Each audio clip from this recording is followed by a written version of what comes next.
Mama, are you angry?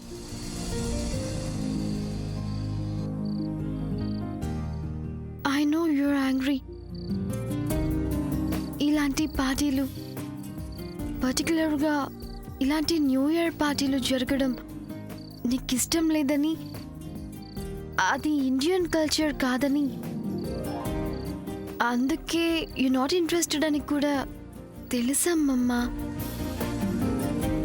మీకు ఇష్టం లేదని తెలిసి నేను ఇలా పార్టీ అరేంజ్ చేయడం తప్పే.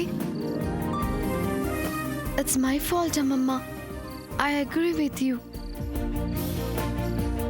But you know one thing, ఇలాంటి న్యూ ఇయర్ పార్టీ ఇండియాలో కూడా చాలా మంది చేసుకుంటారు.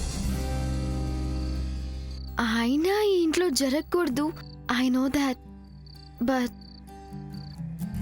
నేను ఇలా పార్టీ అరేంజ్ చేయడానికి, అందరినీ ఈ పార్టీలో ఇన్వాల్వ్ చేయడానికి ఒక చాలా గుడ్ ఒపీనియన్ ఉంది. అదేంటో చెప్పినామమ్మా. ఈ మధ్య మన ఇంట్లో అందరూ మూడీగా, డల్గా, డిసప్పాయింటింగ్గా ఉంటున్నారు.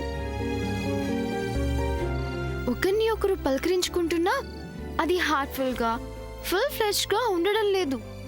దాట్స్ వై అందరిలోనూ ఆ డిస్టర్బెన్స్ అవాయిడ్ చేయడానికి చిన్న ట్రయల్ వేశాను. అదే ఈ పార్టీ మోటివ్. అందరూ బాగుండాలని, హ్యాపీగా ఉండాలని ఇలా చేశానే కానీ మిమ్మల్ని హర్ట్ చేయాలని కాదమ్మమ్మా.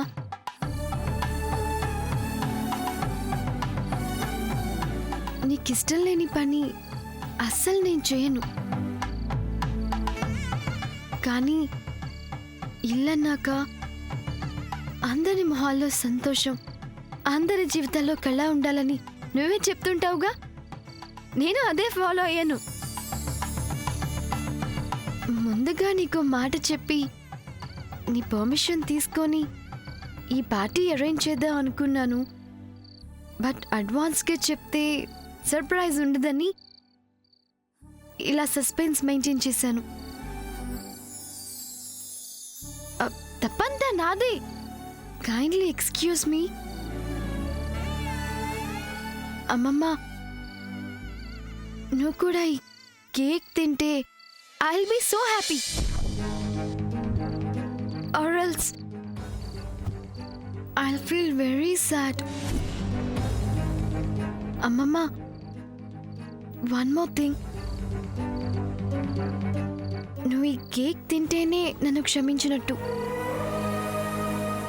ఏం చేసినా యోర్ విష్, యోర్ బ్లెస్సింగ్స్.